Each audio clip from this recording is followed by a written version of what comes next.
సాంబార్ ఎలా తయారు చేయాలో చూద్దాం ఇప్పుడు.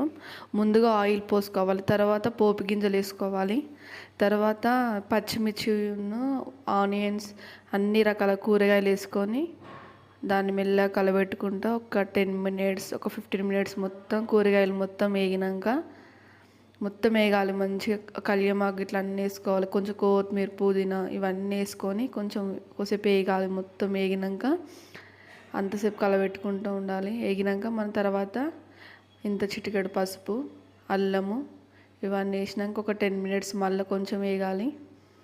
మళ్ళీ వేగిన తర్వాత కూరగాయలు మొత్తం దగ్గరికి మంచిగా ఇట్లా వేగినట్టు అయినాక దగ్గరికి అయినాక అంతసేపు మనం కలబెట్టుకుంటూనే ఉండాలి. తగినంత ఉప్పును, పసుపును, అల్లం కూడా తగినంత వేసుకోవాలి.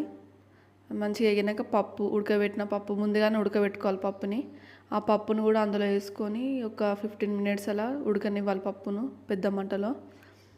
పప్పును మొత్తం ఉడికినాక మనం పక్కకు తీసుకున్న చింతపండు రసం ఉంటుంది కదా, ఆ రసం కూడా అందులో వేసి ఒక 15 మినిట్స్ వేగాలి. ఆ రసం వేసినప్పుడే మనము కొత్తిమీర పుదీనా అనేది వేస్తే కొంచెం స్మెల్ అనేది మంచిగా వస్తుంది.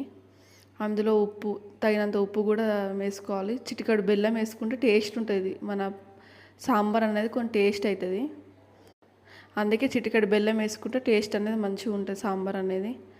ఆ చిటికెడు బెల్లం వేసుకొని దాన్ని కొద్దిసేపు దాకా ఉడకనివ్వాలి. తర్వాత అందులో ధనియాల మెంతుల పొడి, ఇంత చిటికెడు మసాలా, ఇంత సాంబార్ పొడి ఇవన్నీ వేయాలి. ఇవన్నీ వేసి చాలాసేపు మనం మసలనివ్వాలి పప్పుచారుని. లాస్ట్కి కొంచెం కొత్తిమీర కూడా